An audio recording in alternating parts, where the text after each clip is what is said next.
Yes. Okay, thank you. So hello again, everyone. Bonjour, good afternoon, and perhaps good evening as well. So I'm Pearl Ante-Testard, and welcome to the very first Planetary Health module offered to PhD students by the Ecole Doctorale Sciences de Métiers de l'Ingénieur. So this module serves as an introduction to planetary health or Santé Planetaire and aims to equip students with a planetary health lens and core values that they could incorporate into their personal and professional lives. So first of all, sincere thanks to the Office of the École Doctorale Sciences de Métiers de l'Ingénieur, the Direction de la Recherche, Professor Maite Sila, Dr. Kevin John, Dr. Renzo Guinto, Yona Silvi, Melvin Anyango, Marisol Iglesias, Alexandre Robert, and everyone who have helped making this possible. So the first session that we have at the right now with Dr. Renzo Guinto is also open to the public. So we have attendees both from the doctoral school, from the Cnam, and also from around the world. So thank you to each and every one of you who is present with us here today. So please feel free to use the chat box to introduce yourselves, writing down your name, your institution, and your country. So before the first session, I would just like to show the outline of the module today for the PhD students. So you will see that there are two links that we will use for this module. So the first link is what we are using right now. So after this session, there will be a 7-minute bio break, and then we'll reconvene using the second Teams link at around 11:07 a.m. If you haven't received the Teams link, please feel free to message me here on Teams or via email. And for everyone's information as well, the sessions will be recorded. And now it's with great pleasure to introduce our guest lecturer and speaker today, Dr. Renzo Guinto, who will open the module with his lecture, Planetary Health, Our New Compass for Our Post-COVID Future. So Dr. Guinto is an associate professor of the practice of global public health and inaugural director of the Planetary and Global Health Program of the St. Luke's Medical Center College of Medicine in the Philippines. He is also Chief Planetary Doctor of PH Lab, a local think and do tank for advancing the health of both people and the planet. His doctoral dissertation at Harvard investigated the concept of climate-smart health systems in coastal municipalities in the Philippines. An Obama Foundation Asia Pacific leader, Dr. Guinto is also member of several high-level international groups, including Lancet Chatham House Commission on Improving Population Health Post-COVID-19, hosted by the University of Cambridge, Lancet One Health Commission at the University of Oslo, and editorial advisory board of the Lancet Planetary Health. Dr. Guinto has served as consultant for various organizations, including World Health Organization, World Bank, USAID, and Philippine Department of Health, and has also produced short films that communicate the message of planetary healing to the world.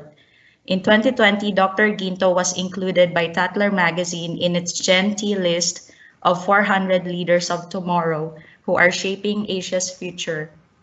So everyone, please welcome Dr. Renzo Guinto.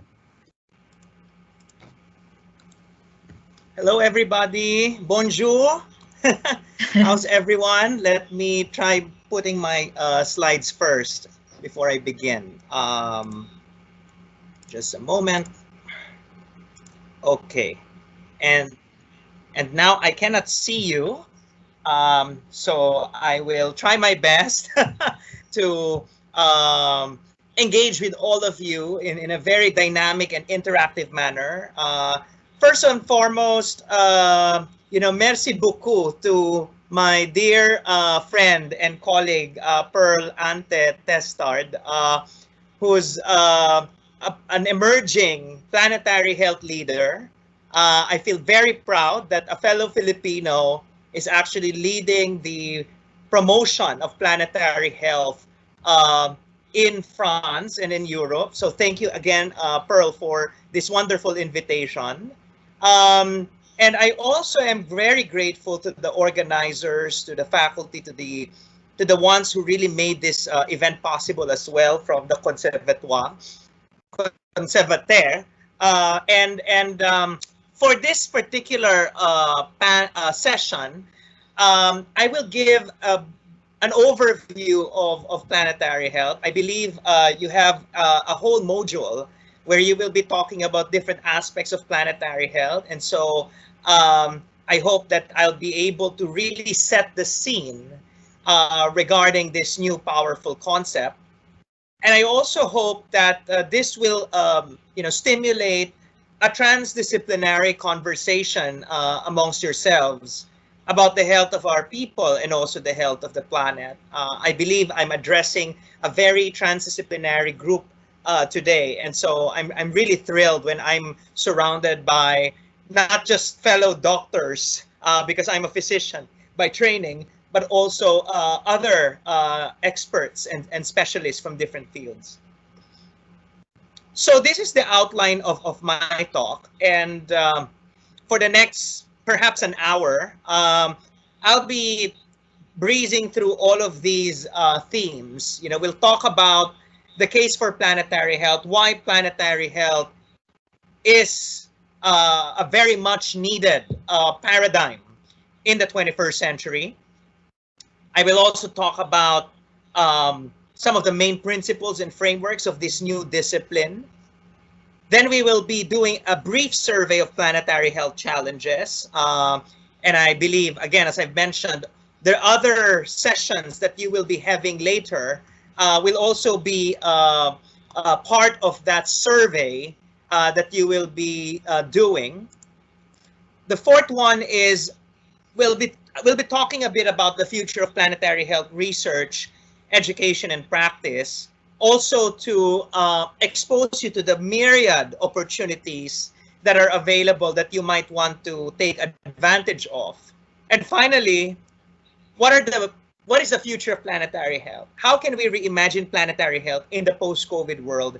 And remember, in my earlier slide, I said that planetary health is the new compass that we need for our post-COVID future. And so I will give some concluding remarks for you to ponder about. So first, let's talk about the case for planetary health. And you know what? I really want this to be very interactive, and we'll try to make it interactive.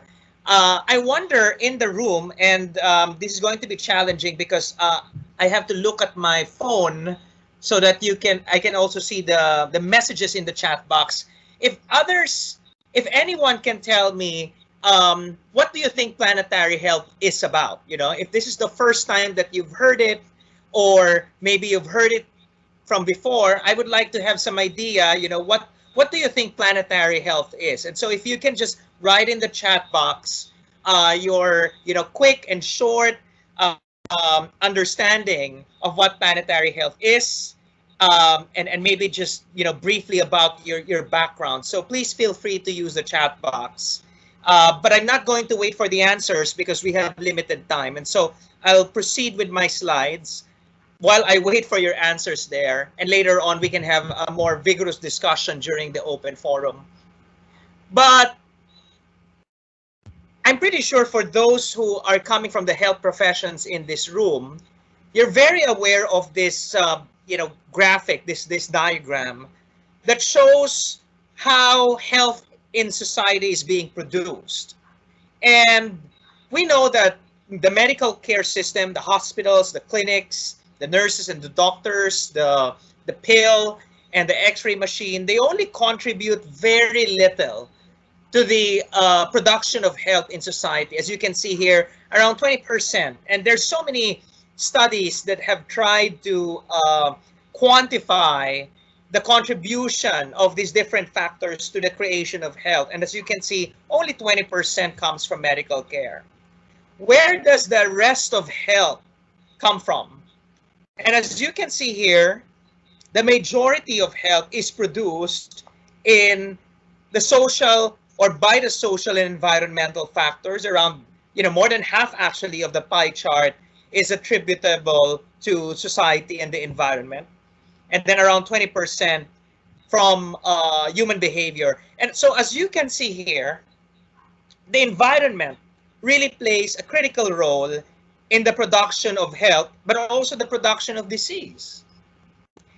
And I haven't seen anyone answer my question in the chat box about what do you think planetary health is, although I'm seeing all your introductions, and I really look forward to meeting you all in a short while. I have a question. Who do you think is being depicted in this graphic, in this caricature? Anyone who would like to venture a guess, and maybe you can just write the name of the historical figure that is being represented in this photo, in this drawing. Anyone who would like to venture a guess? Who is this historical figure in the drawing, in the caricature? He lived more than many thousands of years ago. Okay, so Kevin John said Hippocrates. So correct. This is Hippocrates, the father of Western medicine. And of course, we physicians in the room and also the other health professionals would know that before we enter our medical practice, we actually recite what we call the Hippocratic Oath. And if you remember, in the Hippocratic Oath, we've made the commitment to do no harm to our patients. But what we seldom, if at all, read about Hippocrates, learn about Hippocrates, is that he has written so many other texts, and one of which is the document entitled Air, Water, and Places. And what did Hippocrates say in this text? He said, and I will not go into the details of the quote, that medical students and health professionals should be studying the effects of the seasons of the year, the effects on health of hot winds and the cold, the properties of waters, etc. and etc. So if you look at this entire text, you will actually notice that Hippocrates, many thousands of years ago, was already commanding health professionals, doctors, to be studying the environment and how it's affecting the health of people. Unfortunately, over time, medicine has become a very specialized field and sector, has become very reductionist. Now you have a specialist for every organ system or even every part of the body.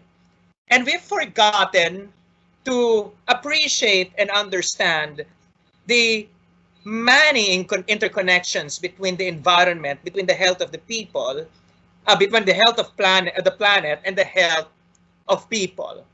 And so I think that in this day and age of planetary health, we are now being reminded once more by Hippocrates to return to his original command, which is, again, to understand and examine the links between the environment and the health of human populations. But luckily, when I was a medical student, I was able to encounter this, less known text of Hippocrates. And I also became very aware of the climate crisis which we are facing. And so as a young medical student, I embraced environmental activism. I was collaborating with so many other health professional students. As you can see in these pictures of my younger self from more than a decade ago, planting trees in deforested areas, teaching communities on how to manage their waste properly, speaking to the media to communicate about climate change and why it is a public health issue. So these are my early beginnings, and I hope that you as doctoral students from different disciplines will also encounter and experience this kind of epiphany that regardless of your field, we are all in this together in protecting the health of our planet in order to protect the health of human populations. In 2014, The Lancet, which is a world-renowned medical journal, wrote this or published this editorial. It is the first commentary that introduced this concept of planetary health. So as you can see in the title, from public to planetary health. You might be familiar with the term public health, santé publique, which focuses on the health of human populations. Unfortunately, over the past century, yes, we've improved the health of human populations, added around 25 to 30 years to the average life expectancy of the world, but at the expense of the planet, oftentimes, if not most of the time. We've put food on the table to improve the nutritional status of children around the world, but again, at the expense of the planet, because we've not considered the impacts, for instance, of food production, of agriculture, to the soil, to the natural environment. We've also brought a lot of prosperity through urbanization. We've created cities that improved economic opportunities, so on and so forth. But again, at the expense of the planet, because we've created new forms of pollution, air pollution, water pollution, etc., and etc. And so in the 21st century, again, the call is for us to shift our mindset from just thinking about humanity to now thinking about the health of people and the health of the planet. We now have two patients, and that is very true to me because as a physician, I'm only trained to treat human patients, but now I have to also take care of the planetary patient, planet Earth. And of course, in this day and age of COVID, we've seen people, humanity, all wearing masks to protect themselves from the coronavirus. But I think there's also another patient that is wearing a mask, not really to protect herself from the unseen virus, but to protect herself from the ecological damage that is generated by our myriad human activities. Okay? And what are these human activities? So you might have heard of this term, anthropogenic change, which means human-induced change.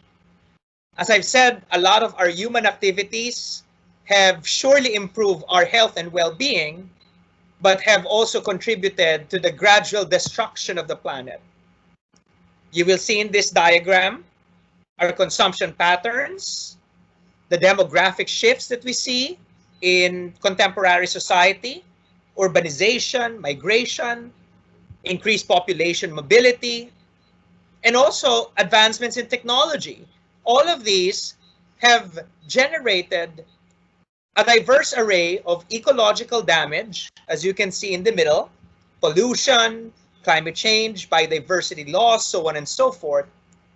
And all of these continue to contribute to the worsening of the health of humanity. As you can see on the right, there's a wide range of health effects that are being affected or created, from, again, nutritional impacts, the increased transmission and spread of infectious diseases, non-communicable diseases like heart disease or even cancers. And there's also growing evidence about the impact of anthropogenic change on the environment to our mental health. So we now live in this world where our human activities are the ones generating the health impacts that we end up having to bear and experience and suffer from. So these are just some examples of the anthropogenic changes that we're seeing. As you can see, the way I always say or describe this diagram is, it seems everything is going up. You know, there's no way but up. CO2 emissions are going up. The level of acidity of our oceans also going up, and we know that a more acidic ocean is bad for marine ecosystems, which will eventually imperil our ability to get food from, again, the sea and the oceans.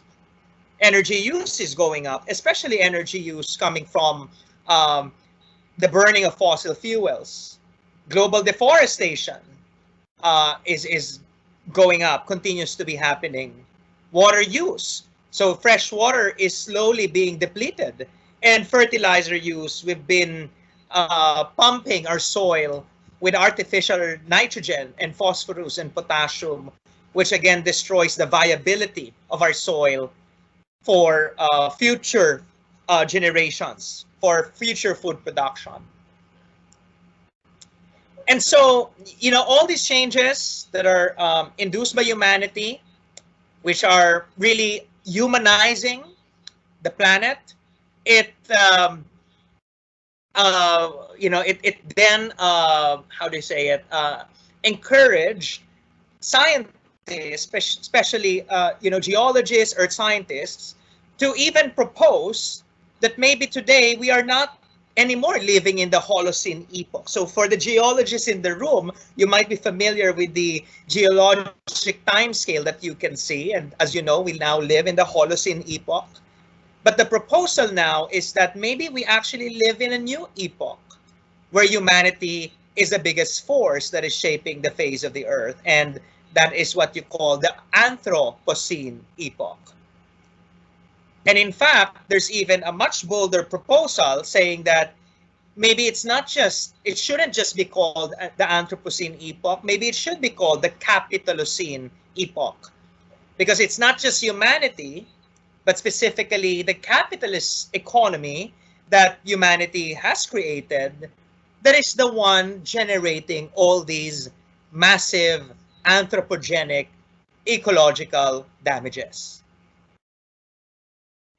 And so that is the reason why in 2015, remember a while ago I shared with you a 2014 commentary in the Lancet. So the following year, they launched this landmark seminal report along with the Rockefeller Foundation, which introduced the concept of planetary health. It says here, it is time for a new discipline for the new epoch of the Anthropocene. We need a new discipline that will safeguard human health in the Anthropocene epoch. So that is the case. If you remember, that is the first part of our lecture, the case for planetary health. Why do we need a new paradigm, a new approach called planetary health? And I hope that was clearly articulated by that first part. Now I will go deeper into the new discipline of planetary health, provide some definitions and frameworks and principles. So how do we define planetary health? This is the definition from the Lancet 2015 report. It is about the health of human civilization and the natural systems on which it depends. So in short, as I've already said a while ago, it's about the health of people and the health of the planet. We cannot anymore look at them as two separate things, that they are separated within silos. And instead, we need an integrated concept and framework that brings together the two. And again, that is now what we call planetary health. And in planetary health, if that is the definition, then it means it's really about everything. It's about, of course, human health, but it's also about the health of other creatures, great and small, that constitute this living planet. But it also is about the abiotic factors like the soil, water, and air. It's also about the social systems, the human processes that shape the situation of planetary health, the status of planetary health.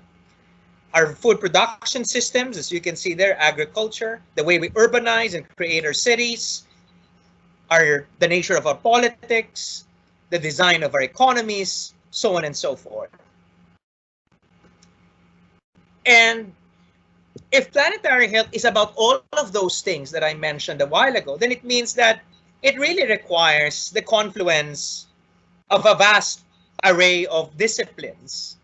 As you can see in this Venn diagram, also from the Lancet, it's the convergence between the health sciences and the natural and physical sciences. But you know what's missing in this Venn diagram? It is not including the social sciences, which, as I've already mentioned a while ago, is so important. You know, we need to make sure that the social sciences are also part of these, planetary health endeavor. Okay. So now, oops, sorry. Can you, Pearl, am I still audible? Because Yes. I think I just had a Wi-Fi interruption. Yes. Okay, great. So again, to emphasize the need for transdisciplinarity in planetary health, let's go back to what Anthony McMichael said in the early 1990s. Anthony McMichael is an Australian epidemiologist, one of the first people, one of the first physicians and public health leaders who wrote about climate change as a health issue. And this is what he said, that the health sector must lift its gaze to bigger ecological horizons. This will require a radical extension of the public health agenda. And I think that extension that he was referring to is now what we call planetary health. New forms of professional training in environmental health. I think it should apply to all kinds of professional training. And that's why I'm very thrilled that here in Cnam, we have all disciplines in one room talking about or learning about planetary health. A preparedness to base policy advice upon predictions and best guesses, as opposed to empirical data. And I want to explain that a bit. I think what he was saying is that we need to be open to complexity and uncertainty and surprises, because that is the nature of planetary health challenges such as climate change. We cannot subject climate change and other related issues into or under a clinical trial, and it also requires an ability to collaborate with unfamiliar disciplines such as climatology and ecology. So I always tell medical students that if they really want to make a difference in planetary health, they should have friends from other schools and disciplines before they graduate from medical school. They cannot just be friends with fellow doctors or health professionals. So that is also my my call to all of you. But I think it should be easy for you because Cnam provides you with that interdisciplinary platform such as this one. So more about planetary health. There's a lot of discussion or confusion even. Is planetary health a new field? Is it a new policy framework, a moral imperative, a new scientific paradigm, a communication strategy? I think planetary health is all of them. It's also a discipline. It's also a new arena for action and collaboration. Probably it's also even a philosophy, and even an ideology. It's a vision. So it's all of them. I think what's fundamental is that planetary health, again, is about healthy people and a healthy planet. In terms of how planetary health has evolved as part of the, again, evolution of ideas, this is how I would usually, construct it in my mind, that planetary health is really the convergence of these at least two streams. As you can see on the left, the evolution from tropical medicine, which is about the health of colonizers in their colonies. That is the origin of the field of tropical medicine, all the way to public health, the health of human populations. We already discussed that a while ago. To international health, which is the health of people living in low and middle income countries. In a way, it's about the colonizers or the old colonizers saying, oh, we need to go back to the old colonies to help them address their health challenges. And then it evolved into global health, which is a recognition that diseases do not respect national borders anymore, and therefore we need a global approach, a global response. Unfortunately, we know that global health is still very colonial and very inequitable as well. And then on the right, you will see the evolution from environmental health, which is about the linkages between, of course, the environment and health, although unfortunately environmental health over time has become reductionist and linear in its approach, looking for that specific toxin and how it's affecting perhaps a specific symptom or a specific disease. And then One Health emerged. The veterinarians realized that we want to work with the doctors of human patients too, because there are so many diseases that animals and humans do share. And later on, I would love to hear if there are veterinarians or animal scientists in this room as well. I want to hear your perspectives. And then eco-health was born. The conservationists also realized we need to be working with again, public health folks, because a greener environment, protected ecosystems are good for the health of humanity in the long term. And then geohealth was born, coming from the geological sciences. And so now, as you can see, the two strands or the two streams are now converging to what we now call planetary health. Again, the health of people and the planet. There's another way of illustrating this grand convergence. Many disciplines and many paradigms and frameworks are now joining forces to become what we now call planetary health. So as you can see, the earth sciences are there, social medicine, and again, as I mentioned, the social sciences should also be part of it, but also ethics and philosophy. Because I think at the end of the day, planetary health is about re-examining our relationship as humanity with Mother Nature. And I think that is a truly and deeply ethical and philosophical question, and is at the very heart of planetary health as well. So I would love to hear also if there are philosophers and ethicists in the room as well. But while planetary health sounds novel and innovative and exciting, it was just introduced recently in the medical journal The Lancet. I always say that planetary health is also not an original invention of the scientists and the scholars that wrote those reports. If we go back to ancient wisdom, if we listen to our indigenous communities, we will realize that this idea, this concept of planetary health, that the health of people and the health of the planet are inextricably linked, it's not really, again, an original idea. It's been existing for millennia, for many thousands of years. According to Chief Seattle, one of the indigenous leaders from America, the earth does not belong to man. Man belongs to earth. Man did not weave the web of life. He is merely a strand in it. Whatever he does to the web, he does to himself. So more about planetary health principles. A while ago, I showed to you the diagram, the anthropogenic changes that lead to a wide range of health outcomes. But ultimately, planetary health problems do share three main challenges. And this is also from the 2015 Lancet report. The first set of challenges is what the report called conceptual and empathy failures, also called imagination challenges. It's just so hard to imagine how something that is occurring tens of thousands of kilometers away in the atmosphere is affecting the health of people on the ground. Okay? It's just so hard to imagine how multiple factors are all connected or interact with each other to produce different health outcomes.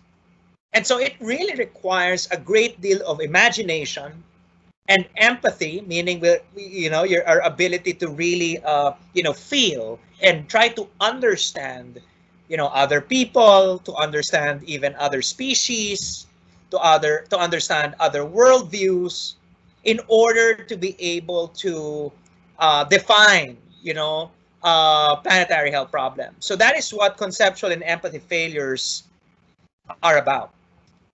The second set of challenges, which is related to the first, is what we call knowledge failures, also called research and information challenges. Because the problems are complex, then we have lots of unknowns. We have lots of things that we need to still know, and therefore there is really a great need for innovative research and making sense of information that exists and disparate information, information from all corners. So definitely there is room for creativity and innovation in the way we conduct our research, perhaps even new research methods that old and existing research methods because the old and existing research methods will not be able to fully answer a lot of the emerging planetary health questions. And then the third set of challenges is what we call implementation failures, also called governance challenges. So unfortunately, the design of our governments, the configuration of our economies, they're not anymore compatible with the nature, the magnitude, and the urgency of planetary health problems that we face today. And so we need new forms of governance. We need new ways of implementing in order to be able to tackle planetary health problems. And again, this echoes the need for more social science in the way we approach planetary health problems.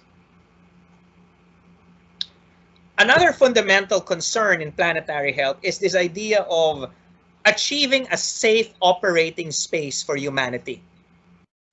The basic question is planet Earth still safe for living, for survival, for our civilization? And to be able to answer that, the Stockholm Resilience Center developed this framework called the Planetary Boundaries Framework. And the basic premise of this framework is that if we violate these quantitative planetary limits that have been identified, then it makes the planet less conducive for human survival.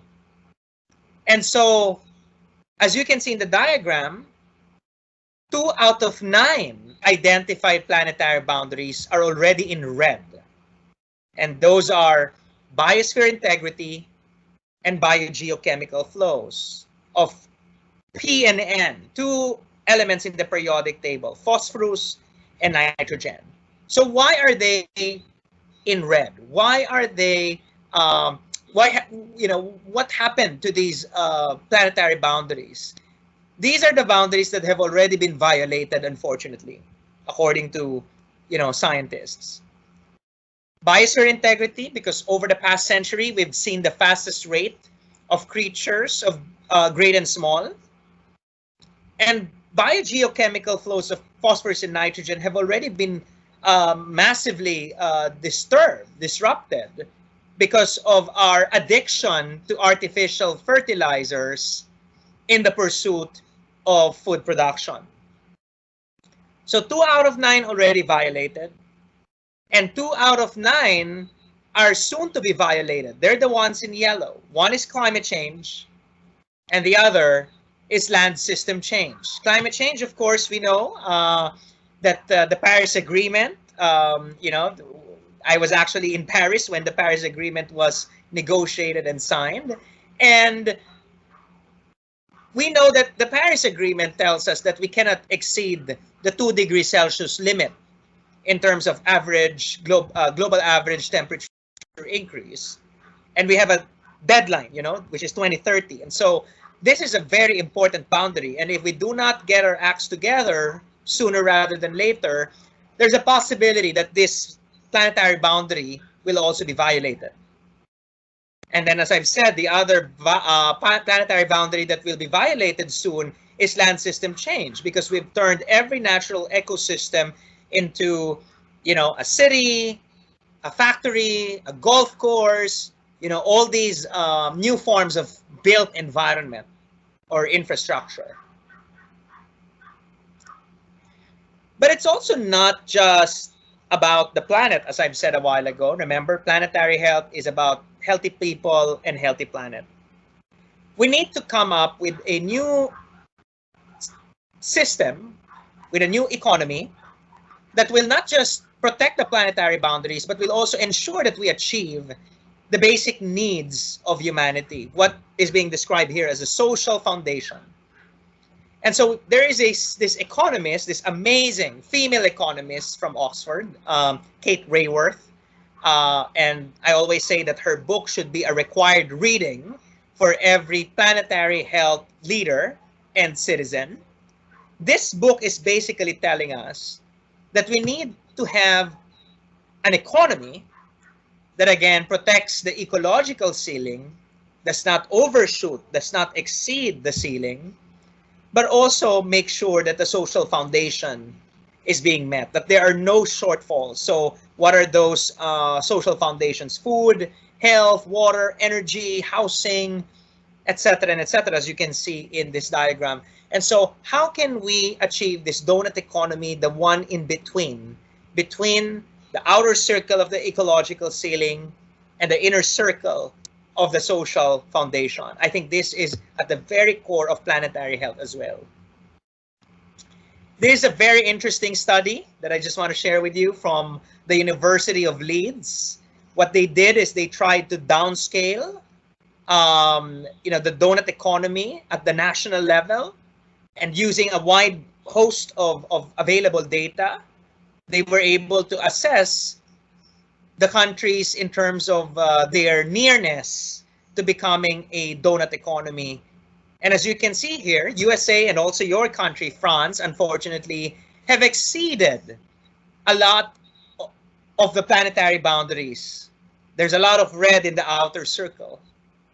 Even if you're doing well in terms of the social foundation. So the core challenge for countries like the US and France is to sustain the high level of social foundation while reversing the negative impacts, the damage that has been caused onto the planetary boundaries. Meanwhile, as you can see in this page, my home country, the Philippines, fortunately has not exceeded any of the planetary boundaries, but unfortunately has still lots to work on when it comes to achieving the social foundation. A lot of reds inside. And so the challenge is to improve the social foundation while not exceeding the planetary boundaries. And according to this research, of course, this is based on some advanced statistical analysis. The country that is closest to becoming like a donut, according to the study, is Vietnam, which is a country that is 3 hours away by flight from the Philippines, and also a country that has strong historical ties with France. And so, as you can see, it has only violated one planetary boundary, and only to a very minimal degree. And it's doing well, not perfect, but doing well in the social foundation, again, based on statistical analysis. So you can see just by looking at this country donuts that we have so much to work on, even at the national level, to protect the planetary boundaries and to ensure that the social foundations are being met. Fortunately, around the world, there is a growing popularity among countries and cities towards the donut economy. And the first city to declare that they want to adopt the donut model as their basis for the post-coronavirus economy is from your neighboring country, Amsterdam. So this is very exciting. I encourage you to look into this even more. And I hope that Paris and other cities in France and eventually around the world will also embrace the donut economy as their new model, as their new alternative blueprint for the future post-coronavirus economy. So now I am moving to the third part of my talk, and I know this is becoming long and I still have lots of slides to share, but I also want to rest for a bit, and I can answer maybe one question or two if there's any, and then I will be showing a short film because I want to bring you to the Philippines so that you can really experience and feel planetary health problems as they happen in this part of the world. So let me just unshare my screen. If there's someone who would like to ask a question regarding what they heard, please let me know, and then I will show the film. So let's pause for a bit.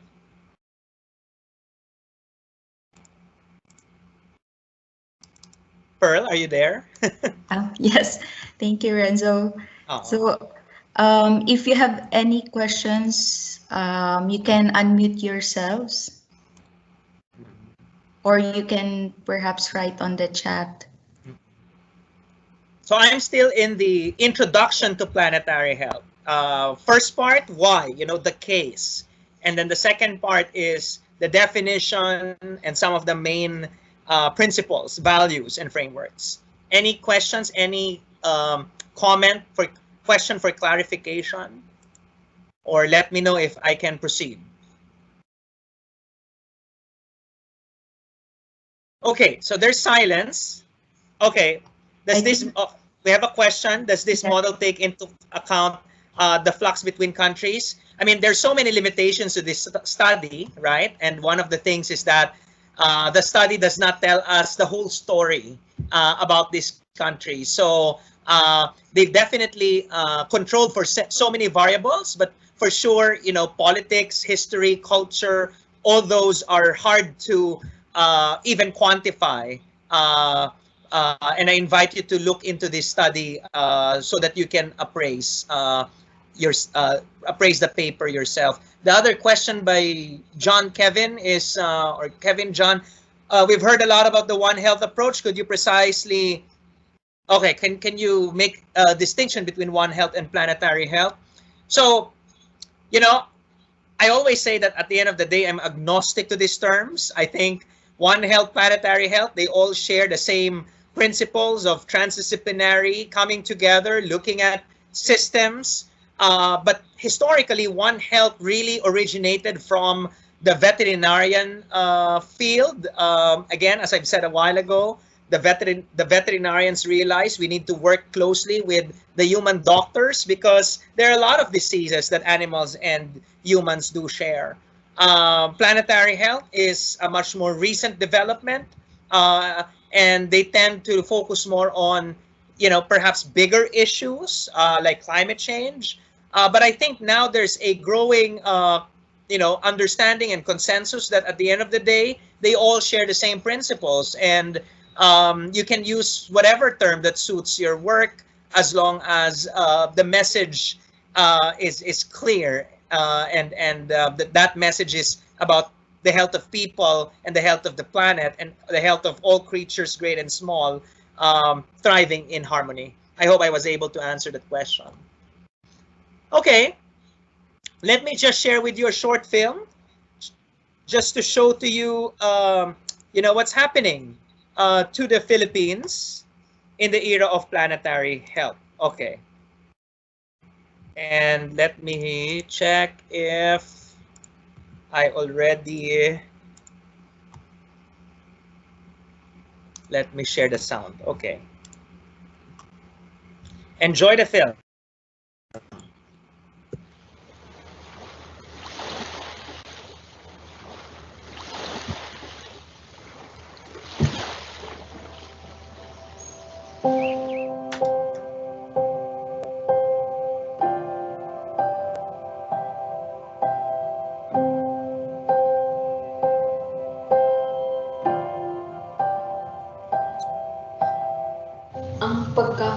kasi sa climate change. Gawa kasi siya ng tao. Your regular climate behavior that you are anticipating, biglang nagbago. Kami, naranasan talaga namin yung impacts rin of climate change, which includes the sea level rise, may coral bleaching, may drought. Dahil ito ay coastal areas, alam ba nila na natataas yung level ng dagat? Kung uulan, mas matindi yung precipitation. Kung mag-init, mas prolonged period of drought.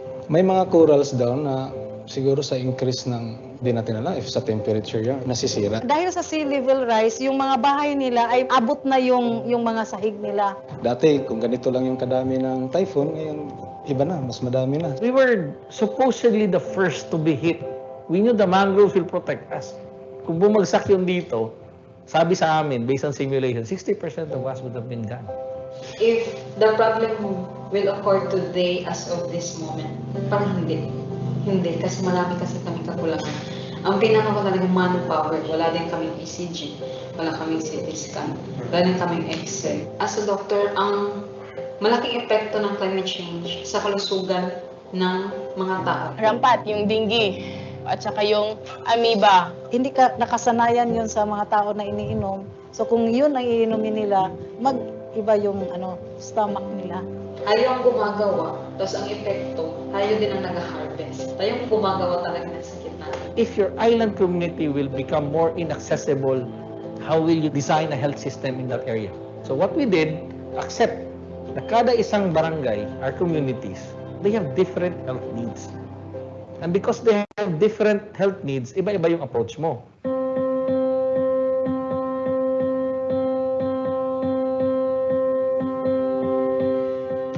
Si healthy yung magko-complement kung paano maging malusog yung mga pamayanan pagdating ng climate change. Your local health system has to really be climate adaptive. It has to be because the changing climate will have new health challenges. And every new health challenge would require a new system, a new solution to resolve it. So it's evolving. Pag sabihin natin climate smart, hindi siya madadaan kung gaano kayaman ng munisipyo, kundi ito ay madadaan kung paano ba maka-cope up si community sa mga impact ni climate change. We thought initially it's all about infrastructures and systems. What we realized, it all boils down to basic values. How do we now translate values to become part of your systems and structures? Mas better na mag-expend tayo ng millions of money for preparation na for the response. All of our multi-purpose centers can withstand up to typhoon signal number 4. To protect landslide, isisimento mo talaga yung road. So it becomes access to health. But it's a climate mitigation as well. Ang food security, kahit walang dumating na mga goods galing sa ibang probinsya, kaya naming mabuhay. We're also building one of the first climate field schools for farmers and fisher folks. Is to capacitate the farmer and the fisherman how to do it right if your climate is like this. Your communities, they know more than you do.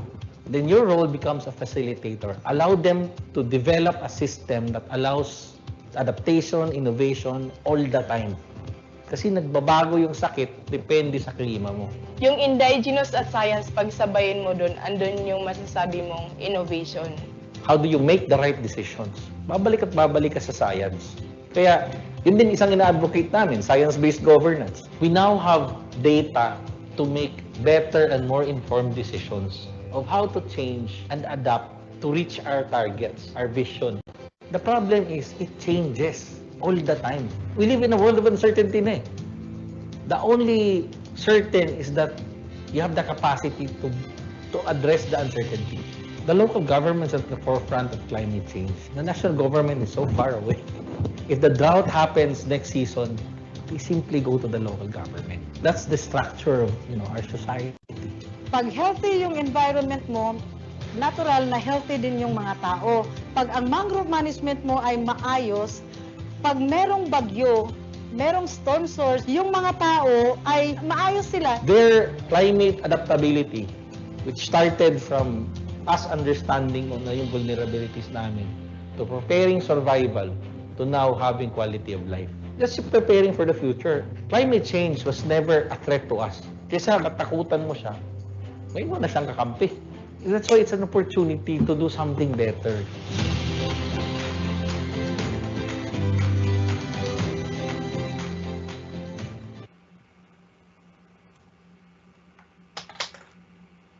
Okay, so let me just move back to my slides. Okay. So I hope you were able to appreciate the situation in the Philippines in terms of climate change and the health impacts of climate change, but also how the communities are currently battling these health effects. But also remember, right now they're also fighting the coronavirus. And so you can just imagine the multiple layers of vulnerability and risk that they are experiencing at the moment. I always say that the Philippines is at the heart of planetary health, and primarily because of the many challenges that you've seen in the film. Planetary health problems are so real in places like the Philippines. And that is why, early on in my career, as I've already mentioned a while ago, I really embraced climate change as an issue that I will work on, again, because I've already been seeing how it's affecting people and patients, especially the poor and the marginalized. I know you have sessions later on about climate change and health, so I'll not go into detail, but here you will just see that there are many pathways that link climate change and human health. And similar to the earlier diagram that I showed to you a while ago, there are many types of health effects that are generated by climate change and other forms of environmental change. And I'll not go into detail, but I have some specific slides on some of them. So here you will see, this is the map of Southeast Asia, which is the region where I'm from.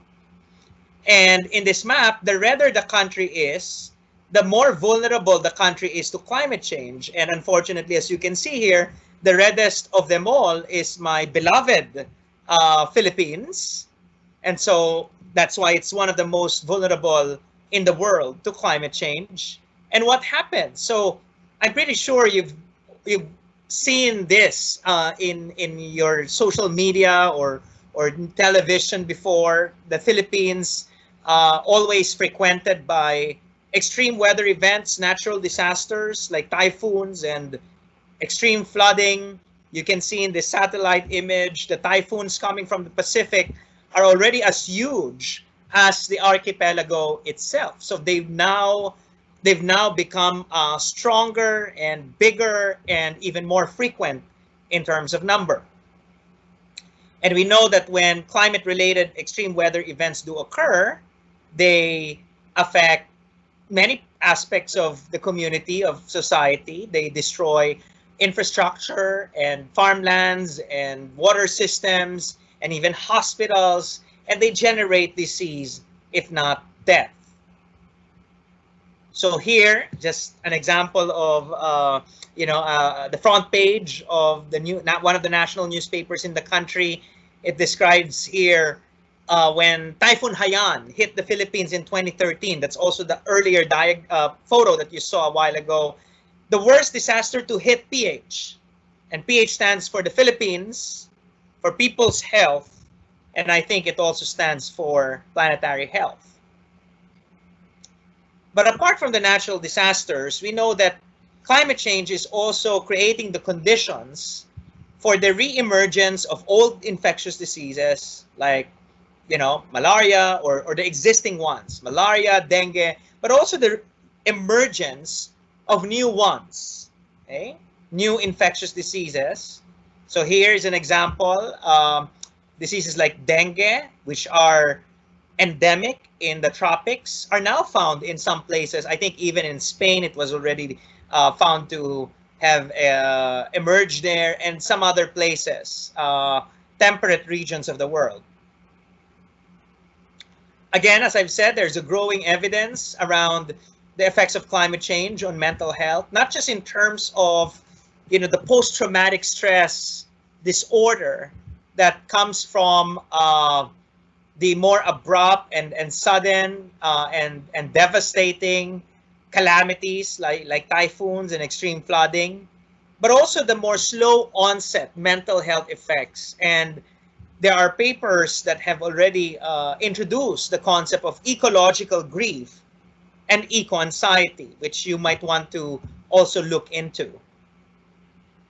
Also, the Philippines is experiencing not just the natural disasters that I mentioned a while ago, but the slow onset effects of climate change, such as the increasing level of the sea.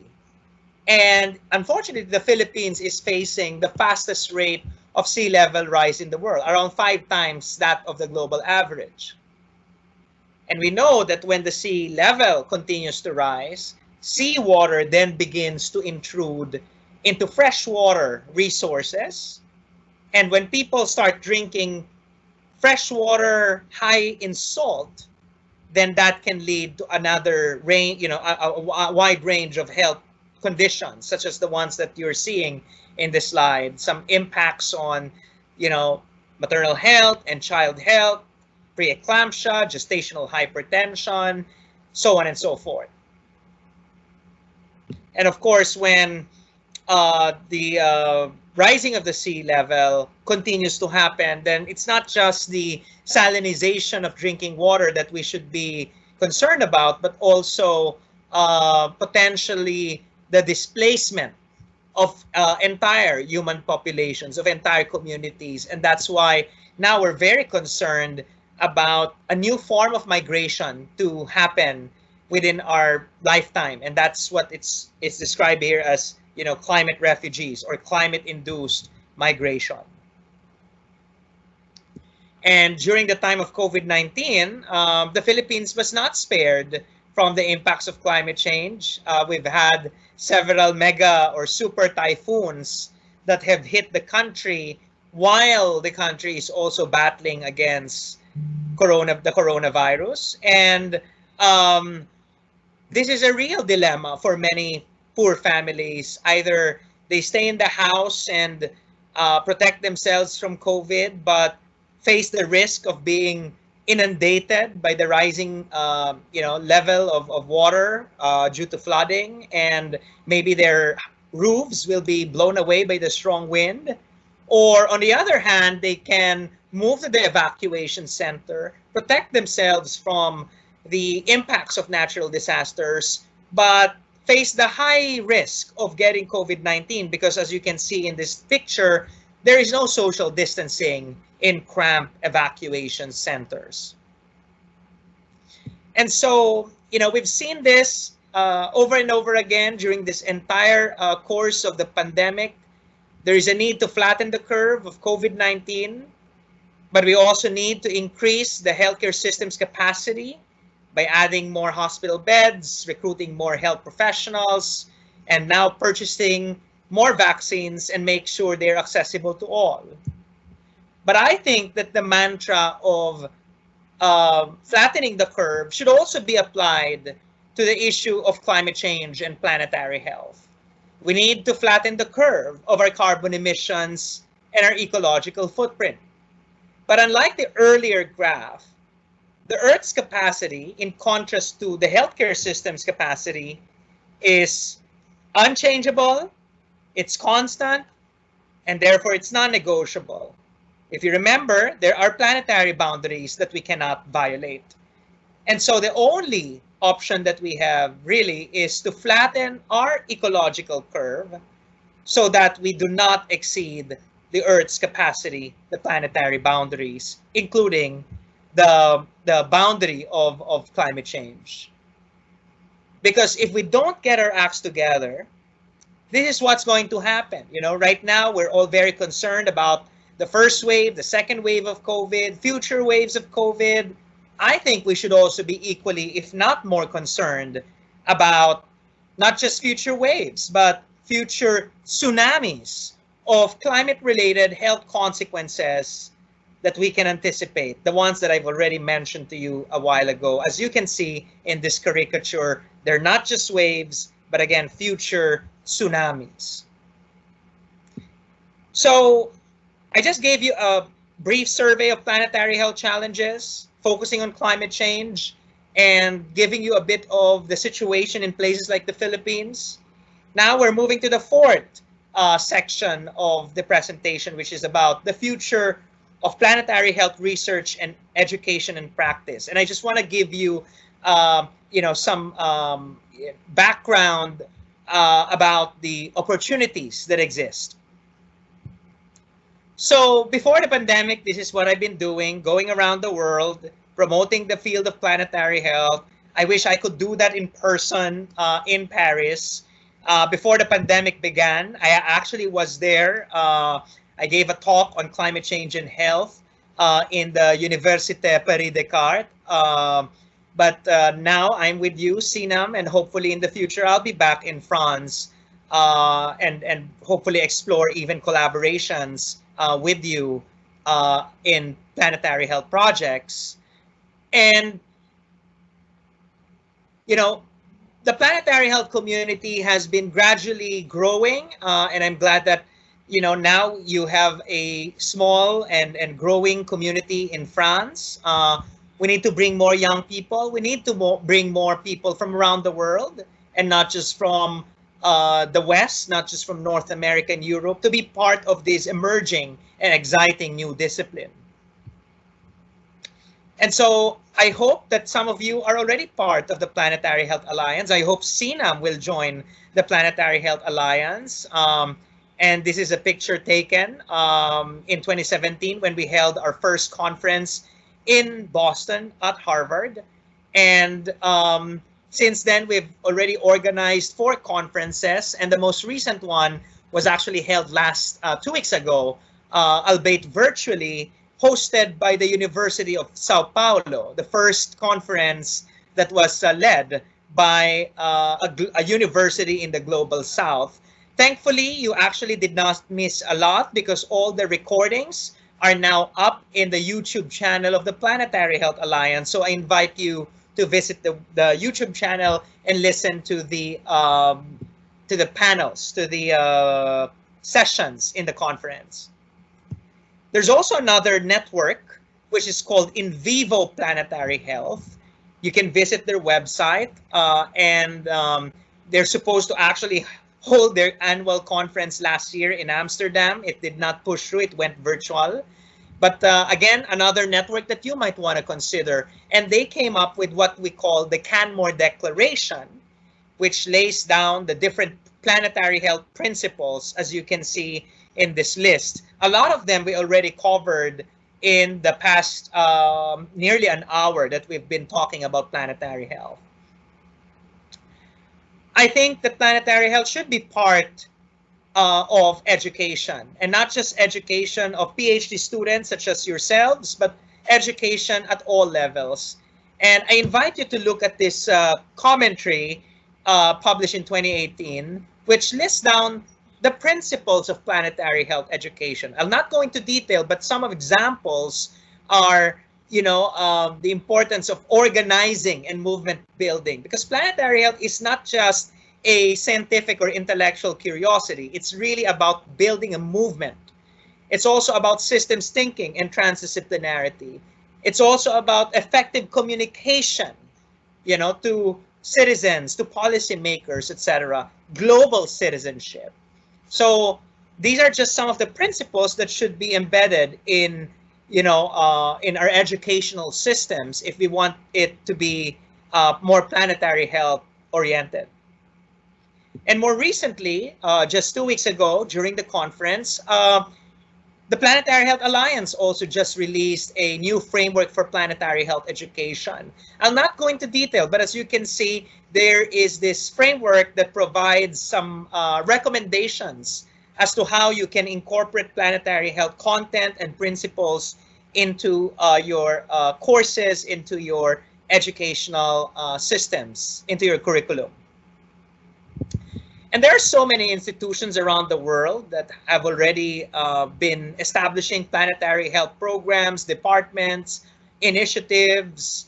I'm aware of one university hoping to launch a new master's degree in planetary health. So there's a lot of excitement about planetary health, and I wonder what our French universities, including Cnam, are doing in terms of institutionalizing planetary health in the curriculum and also in your research work. But as I've said, it's not just about incorporating planetary health in undergraduate and doctoral education. We need to start, with the young, the children and adolescents. And that's why late last year, I co-wrote this piece about incorporating planetary health into the teaching of children. I hope that there will be more initiatives around bringing planetary health to K-12 education. In terms of planetary health knowledge and research, we have a relatively new journal. I'm part of the editorial advisory board of the Lancet Planetary Health. We have new case studies in the Planetary Health Alliance website. We have a new textbook launched last year. And so, I hope that we will all contribute to the growth of planetary health knowledge in the coming years and decades. And if you are students and you want to continue in this planetary health journey, you can form a club or a reading group. You can form some own initiatives where you can collaborate on planetary health projects. If you visit the Planetary Health Alliance website, you will see this guide that I co-drafted with a colleague on how to build a planetary health club. But of course, I want to also take this opportunity to invite you all to join Planet, the Planetary Health Network of Young Professionals, which is of course headed by no other than Pearl Ante-Testard. And I have the deep privilege also of being part of its advisory group. So join that group because you will be meeting amazing planetary health leaders who will be your long-time friends as well. We also need to talk about incorporating planetary health, not just in education, not just in research, but also in practice. And I'm not going to detail, but as you can see, there are many areas where we can try to put more planetary health into, from the way we implement projects, innovation and entrepreneurship, investments, where can we find the money to drive planetary health change? And how can we invest such money to really affect, again, planetary health change? So how can we translate planetary health knowledge into practice? That is another important aspect of our work.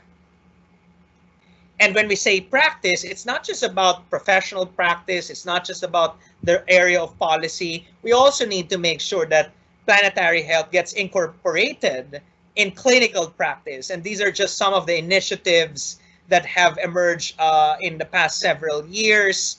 Clinicians for Planetary Health. So I invite you to Google all these documents and initiatives to find out more, especially if you're a clinician. And last year, I had the privilege also to collaborate with some colleagues to revise. Remember, I started with the Hippocratic Oath. And what we did is we revised the Hippocratic Oath and turned it into a planetary health pledge for the era of the Anthropocene. And so I encourage you to read this document. I hope that all of us will embrace and even recite this document as well. If you are a woman leader in planetary health, please Google the website of Women Leaders for Planetary Health and be part of their mentoring programs. You will meet a lot of fellow emerging and seasoned women leaders who are changing the face of planetary health. I think that the future of planetary health is female. I've mentioned already the importance of looking at the economics of planetary health. And so I also urge you to visit the website of the Rockefeller Foundation Economic Council on Planetary Health, hosted by the Oxford Martin School.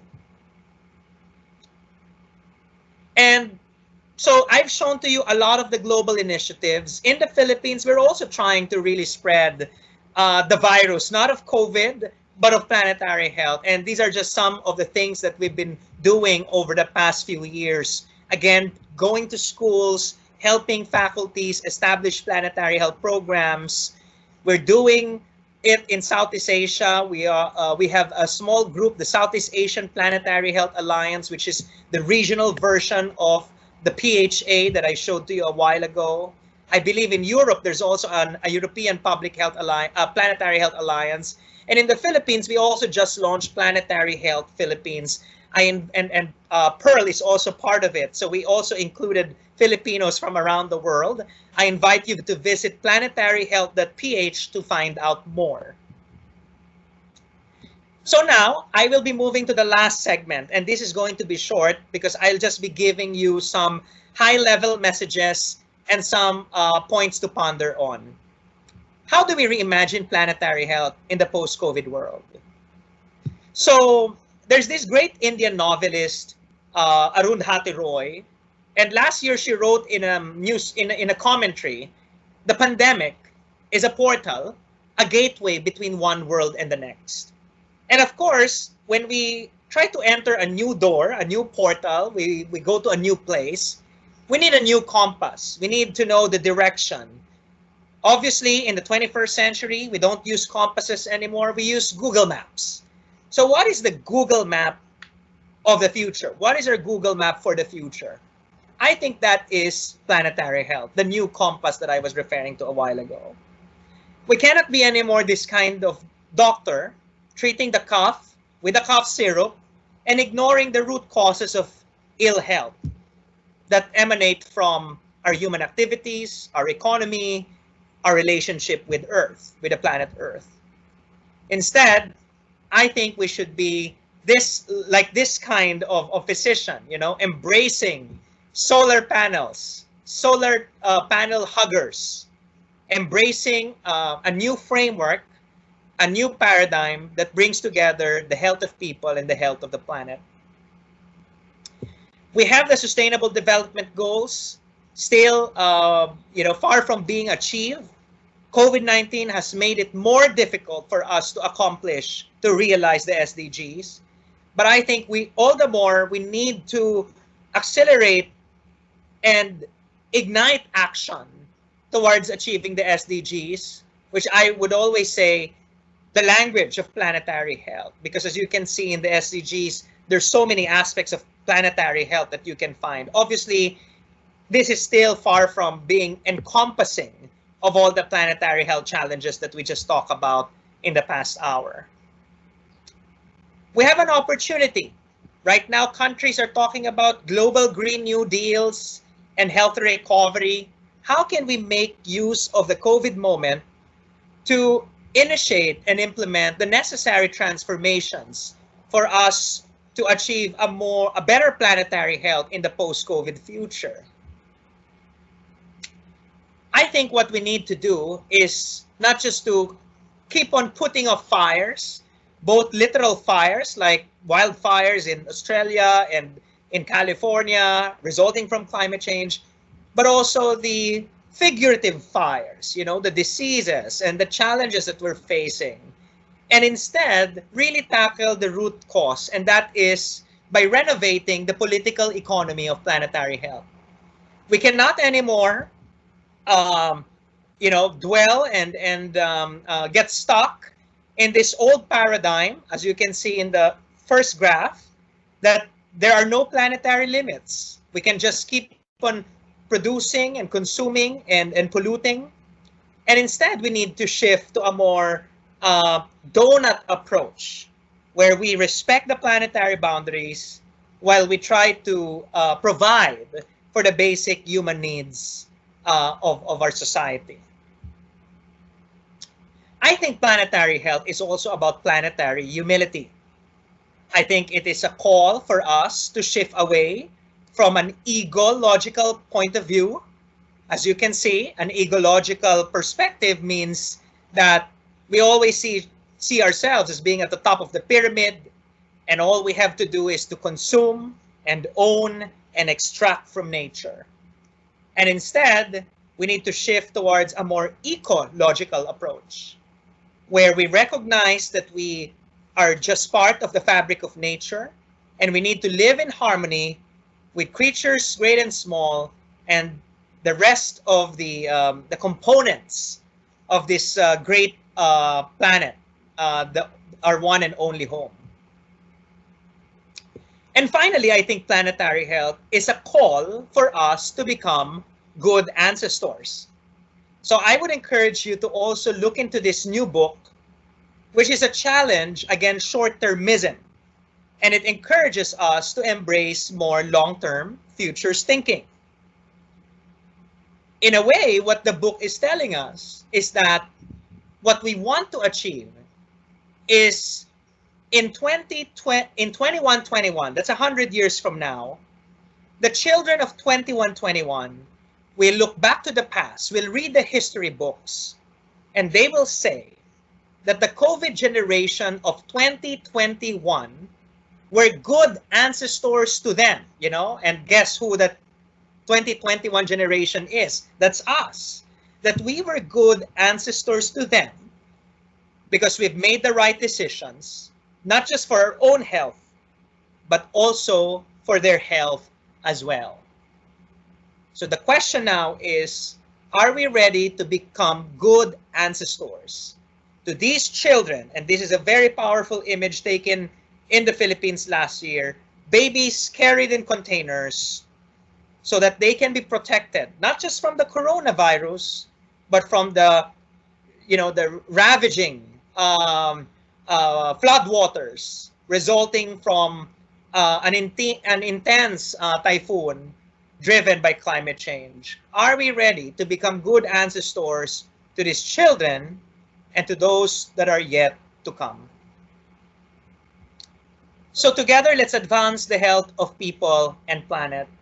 And that's, you know, my presentation. I hope that you learned a lot and that you have more questions. But before we proceed to the Q&A and the discussion, I also just want to show to you another film.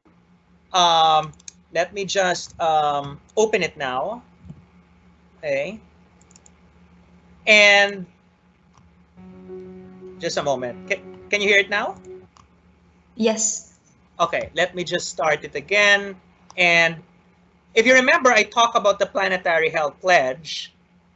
Last April, during Earth Month, we Filipino planetary health advocates came up with this short film where we are all reciting the Planetary Health Pledge. So I invite you to internalize and digest the words of the Planetary Health Pledge, our new Hippocratic Oath for the era of the Anthropocene, and hopefully that our French colleagues will also embrace the same pledge. So I hope you enjoy.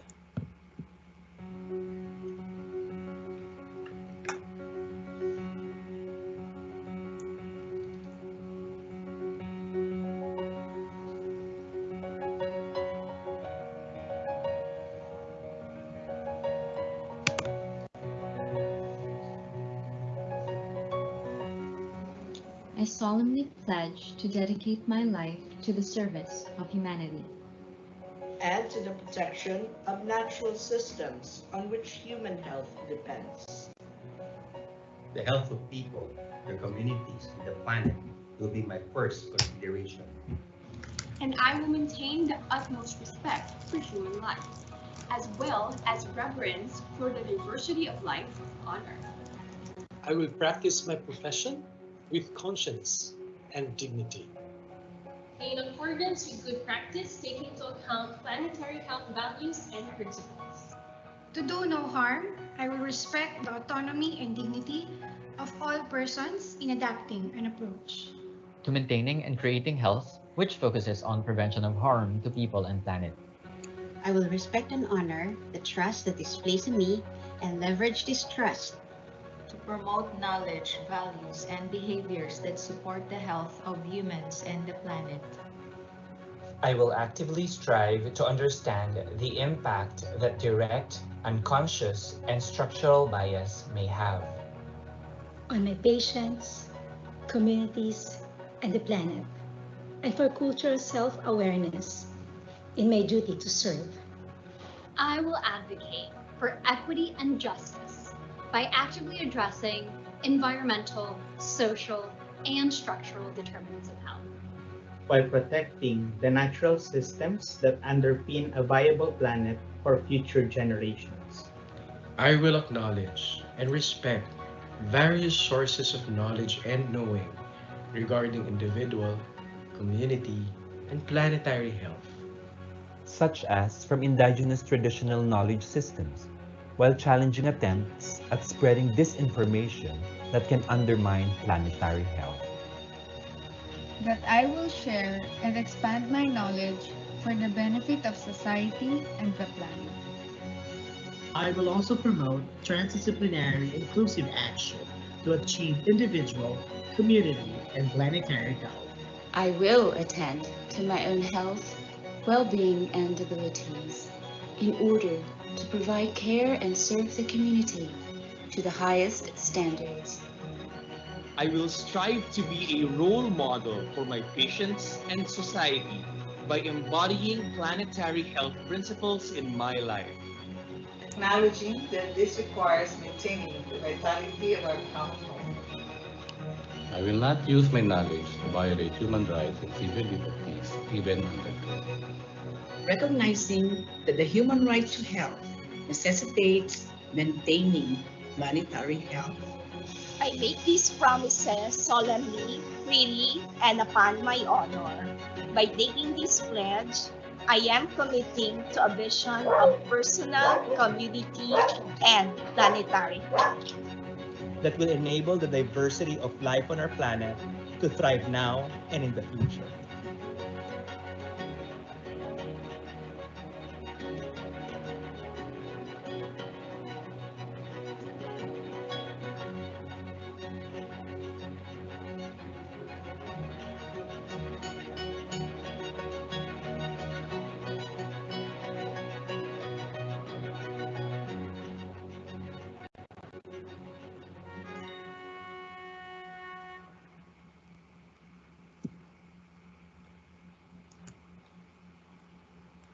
Great. Well, just a moment. I'm moving from my phone to my computer, so I'm trying to do a lot of stuff here. Just a moment. And okay, stop sharing. Great. So, well, thank you very much. And I hope, again, I'm looking forward to hearing your questions and comments. And I hope you saw Pearl in that video. So she's, part of our planetary health community in the Philippines. Again, thank you.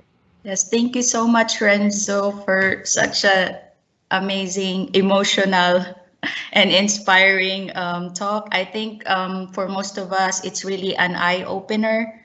And I think, yeah, it's an eye-opener and inspiring talk that hopefully most of us here will incorporate planetary health into our professional and even personal lives. Thank you so much. And thanks for promoting Planet as well in your talk. So if anyone has any questions or comments, please feel free to unmute yourselves or write down your questions on the chat box. Yeah, I'm looking forward to some conversation, right? I've been talking for more than an hour. And I think we have some questions in the chat box. So, yes, so we have, I think we had the question earlier from Professor Sila. Actually, she's asking if planetary health is the same thing as sustainable development. That's a great question, Professor Sila. And I actually have notes about, it because I wanted to write something about sustainable development and planetary health, because that's a question that always comes up. I think there are definitely a lot of shared principles and values between the two. Planetary health has a very strong emphasis on health and well-being, which perhaps sustainable development did not very much emphasize. Although again, I'm happy to be challenged on that remark. Of course, we know that planetary health emerged from the health profession, saying, we need to start caring for the planet, and sustainable development can be argued as coming more from the, let's say, environment, but also a bit of the economics perspective, right? Again, if we look at the history of these concepts. I think also sustainable development, unfortunately, has become captured by, corporates and even, governments and other different interests. And so the original vision of sustainable development has unfortunately been diluted, and even ended up becoming synonymous to greenwashing, right?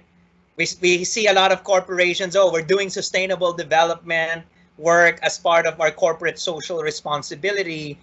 And we know that they're quite cosmetic and superficial in terms of approach. And hopefully Planetary Health will challenge that, like it cannot just be about planting trees. That's good, but we need to start really looking at the root causes of planetary health damage, in the business itself, for instance. And so, again, these are just initial thoughts. I'm actually happy to have intellectual conversations with perhaps even friends who embrace the concept of sustainable development, because there might be some convergence, but also huge distinctions that we can identify between the two. Thank you. Thank you, Renzo. And we have another question from Professor Sila said thanks. And we have another question from Yona Silvi. So thank you for the presentation. Do you think economic growth is compatible with the concept of planetary health or donut economy? Right. Quick answer is no. And especially if we define economic growth as growth in GDP. If you go to the Lancet Planetary Health report in 2015, it actually challenged the use of the gross domestic product as the main metric for human progress, right? That we rank countries today based on how big the GDP is and how fast the GDP is growing. While from a planetary health perspective, but also adopting the donut economy, if you notice, the donut economy is not concerned about growth, because what it's concerned about is an economy that protects the boundaries and meets human needs, regardless of whether the numbers grow or not. Okay? And actually, if you go to the book of Kate Rayworth, she said that exact line, that our goal should be economies that our goal should not be economies that grow but we don't thrive, and instead we want economies where we thrive, whether it grows or not. So, but that means we need to change the metric. And if the metric doesn't change, then we will still continue to be stuck in this obsession with economic growth, regardless of whether we destroy the planet or not, or whether we, improve health or not. So quick answer, not compatible, and it needs to change. And I'm excited to hear from those who are, I'm not sure if you have economic students here, to hear perspectives from those who are studying the economy, and how can we make sure we have a better economy in the future that is more planetary health oriented.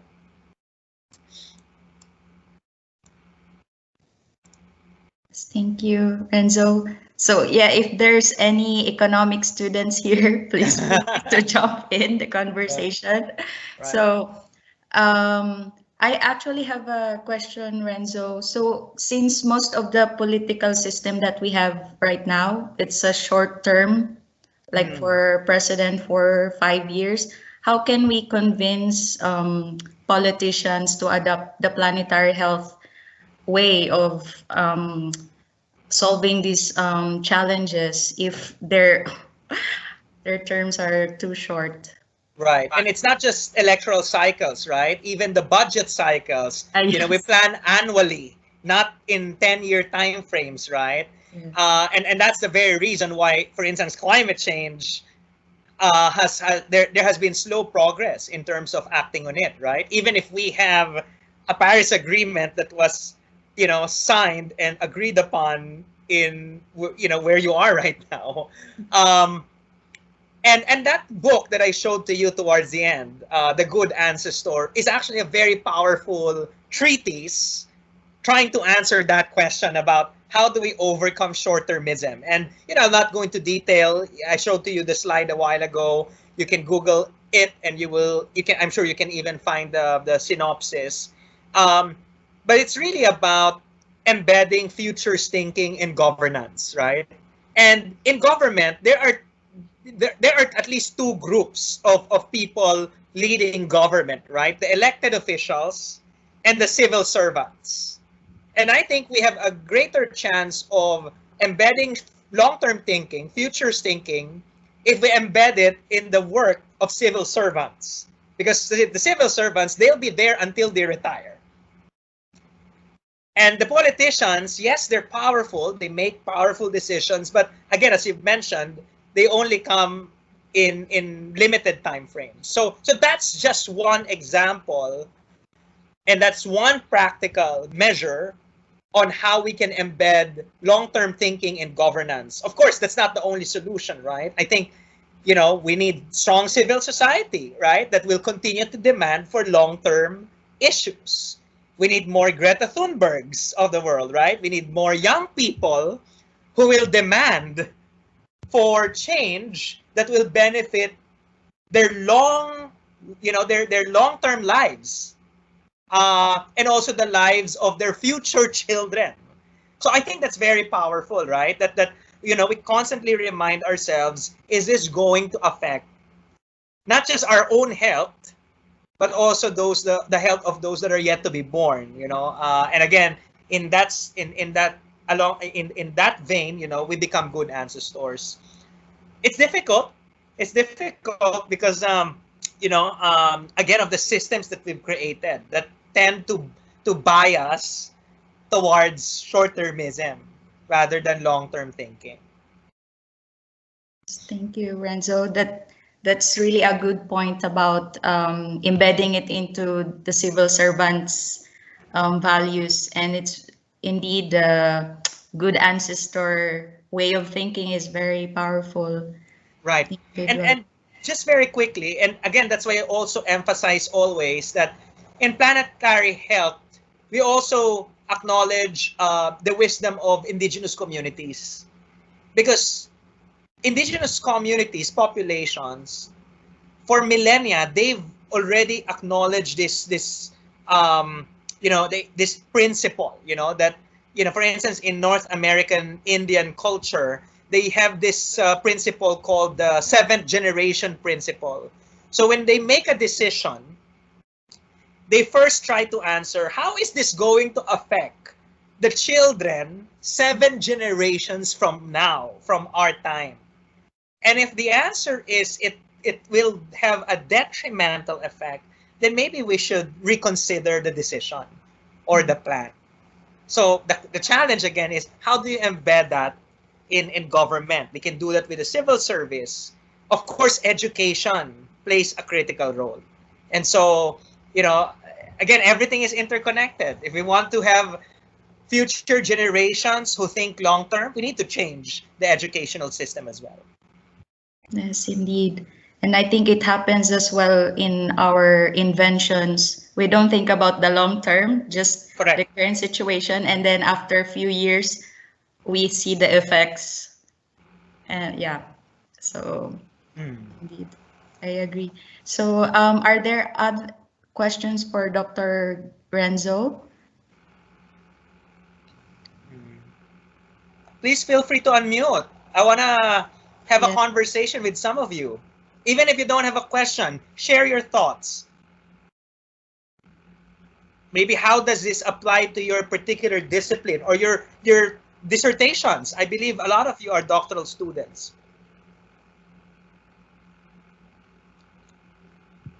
Okay, there's a question, Pearl. Yeah, so from Toma Amoretti. Thank you very much for your talk. I have a question. In the donut economic theory, what are the risks to be below the social threshold bar?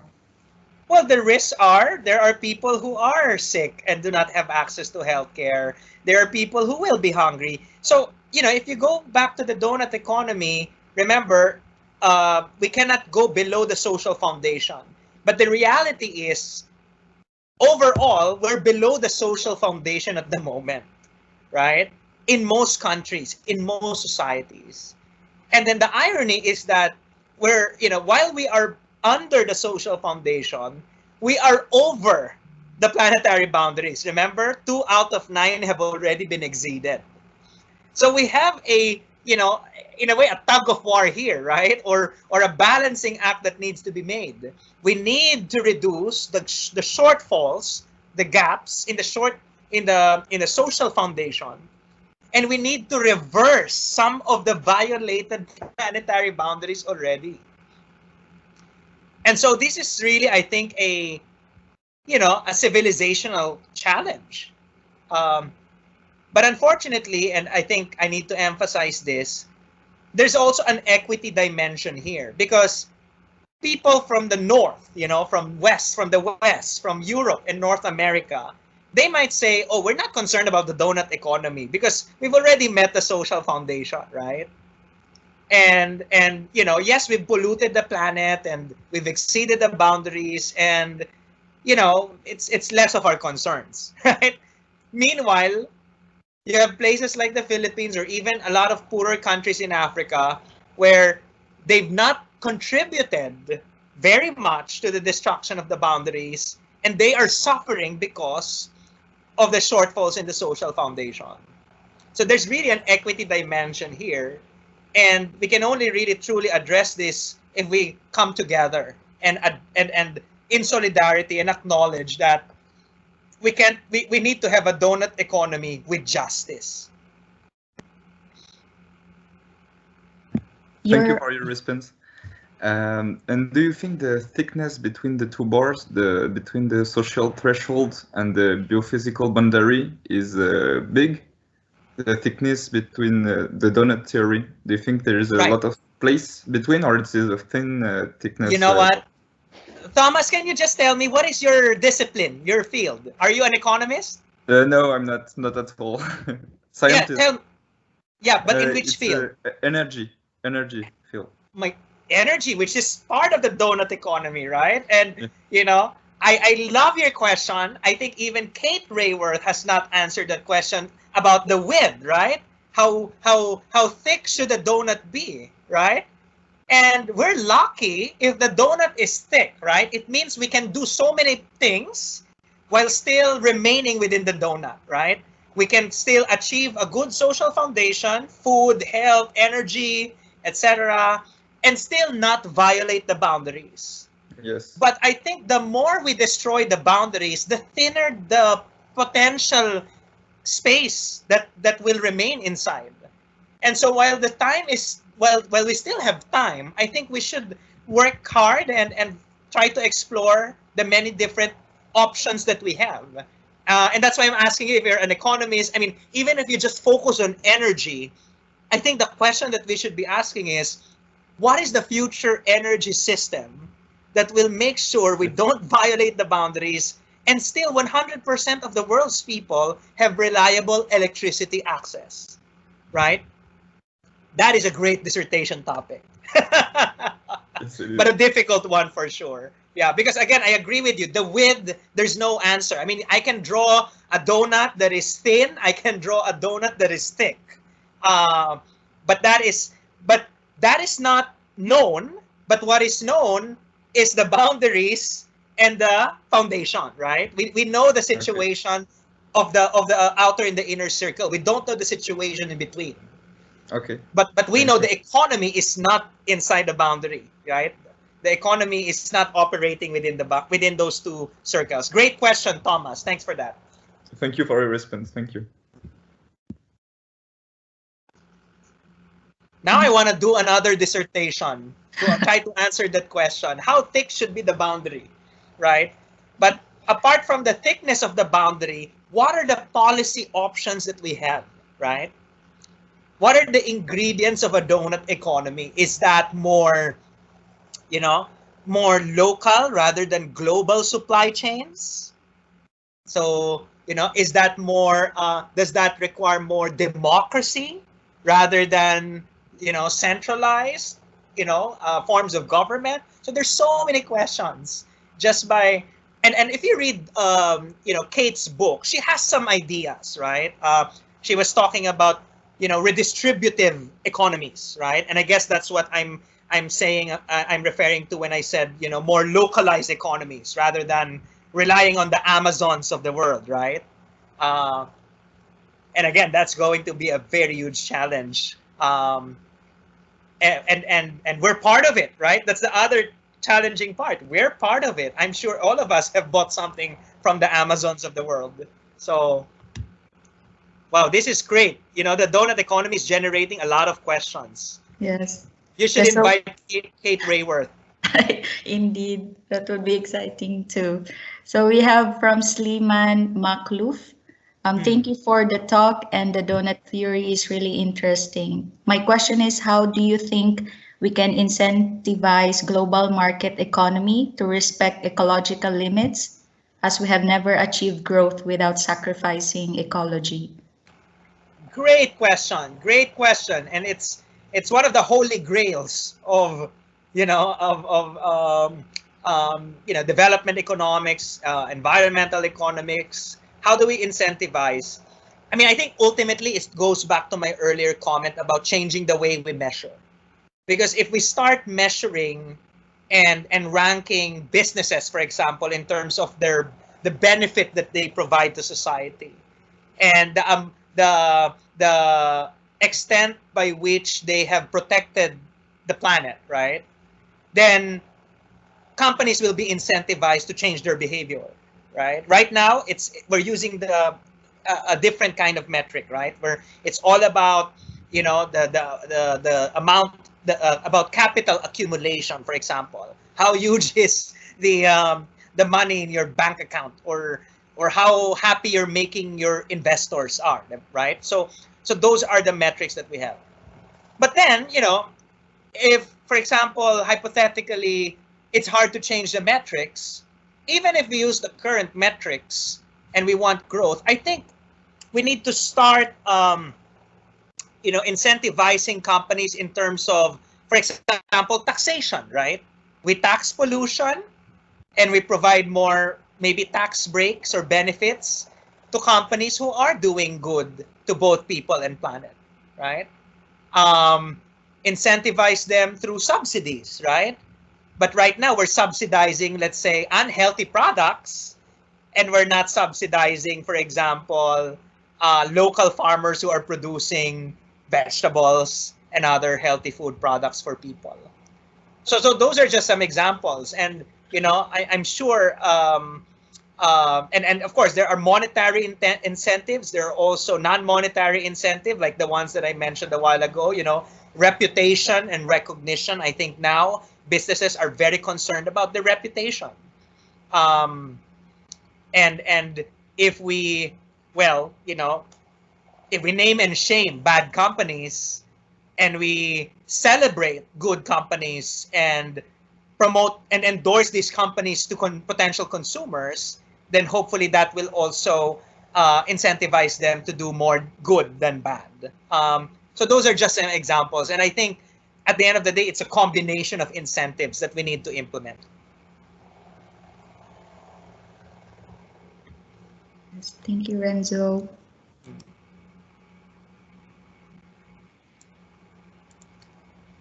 Merci beaucoup. Wow, great questions about the donut economy, huh? Yeah, so from Janet Razo, mabuhay from the Philippines. Mabuhay. Joyous to hear two co-Filipinos in here. Gross Happiness Index and Human Well-Being Index are highly recommended instead of GDP as a market failure towards a care economics. Correct. So, there are emerging new metrics that have been proposed, such as the two that Jeanette mentioned in the chat box. And I think we need to advocate for these new metrics to be used. And perhaps we even need because one is looking at happiness and the other one is looking at human well-being. And what is missing in both is, the planetary boundaries metrics, right? The measures, right? The metrics that measure the extent by which we violated the boundaries. And so maybe there will be a need for an index, a planetary health index that brings together all these pieces. And I guess one example of that is, remember the donuts that I shared with you, the donut of the US and France and Philippines and Vietnam. So I'm pretty sure that's quantifiable with a single number. But what's powerful about the donut is it's so visual, right? You can see it and like, oh, US and France, good well-being, but very bad in terms of ecological footprint, right? Philippines doing well when it comes to the environment. It's not saying we don't have environmental problems, we do. But compared to other countries and in relation to the planetary boundaries, the country is doing fine when it comes to that. But as you can see inside, there's so many challenges when it comes to feeding the hungry, providing healthcare, reducing illiteracy, so on and so forth, which are also important, as I've already mentioned repeatedly. Thank you. That's a great dissertation again. so New metrics. Yes, indeed. So from Angie Nguyen, thank you very much for the talk. What is your opinion about digitization or digital tools or over-connected devices in industries and the role they might have in enabling or inhibiting the spread of planetary health concepts? Awesome. Thank you, Angie. And I think I'll expand my answer to also include technology in general. I think that's kind of embedded in the question, right? Isn't technology the one that created these problems? Remember, I showed to you a diagram showing the main drivers of anthropogenic change, which includes technological advancements. But we know that technology is just a means to an end, right? And there are good technologies, there are bad technologies that created planetary problems, but there are also good technologies that will help solve, these problems.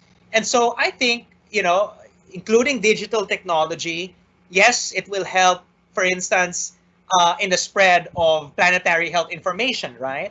Digital technology, digitalization is also enabling us to collect a lot of information about people's health and well-being, even their mental health. Our sensors are collecting data about the health of our soil, our water, our air. And the challenge is how to make use of all this diverse array of data to inform planetary health decision-making at all levels, from local to global. So yes, digitalization, technology, they do have a role, but like any kind of technology, there are some harms that can also come out of it. We know that digital technology is also creating a new epidemic of misinformation, infodemic. And so we need to put the safeguards to protect people and planet from harm, and to also enhance the good side, the benefits that they can generate. I think fundamentally, we need some ethical guidelines for the development and the dissemination of technology. And it will be great to come up with a set of planetary health principles for, technology in the Anthropocene.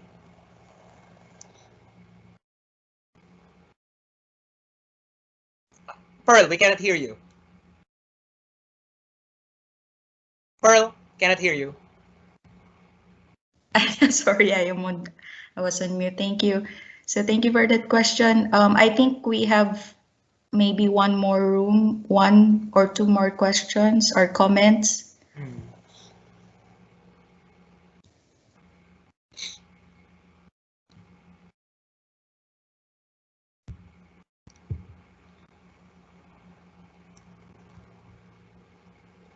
Well, if there's none, I hope our participants here, I believe you're all doctoral students from different disciplines. I hope this session, but also this entire module on planetary health, will help you, think about, how your own scholarly work can contribute to these really broad, aspirational goals that are of civilizational nature. I think that is what's interesting about this. We're not talking about the health of French people or the health of Filipino people. We're talking about the health of the human civilization and the planet on which the human civilization lives and thrives. And so regardless of our disciplinary interests, and sadly I didn't get the chance to know you, and at least Thomas, I believe, is working on energy.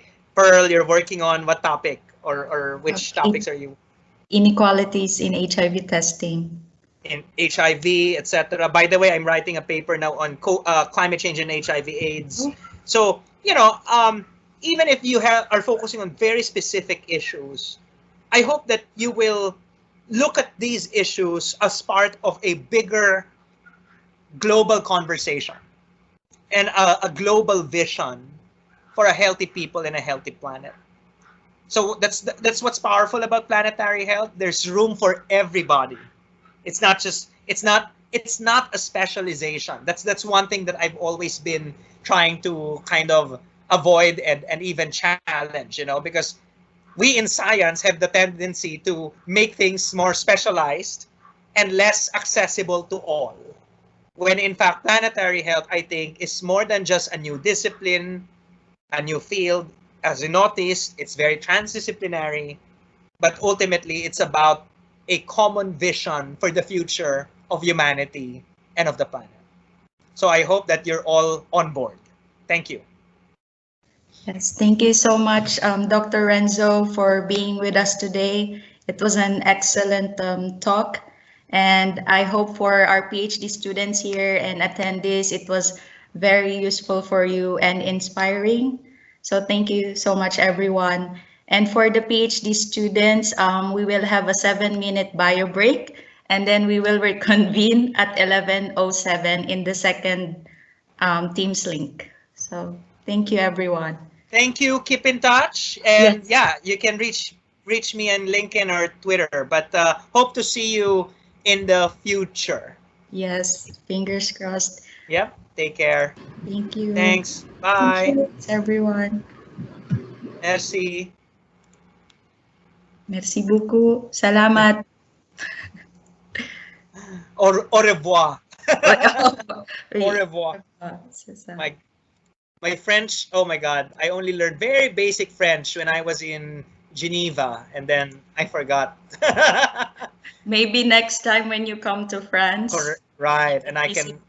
The university. Indeed, indeed. Okay, thank you. I'll leave now. Bye. Thank you. Bye.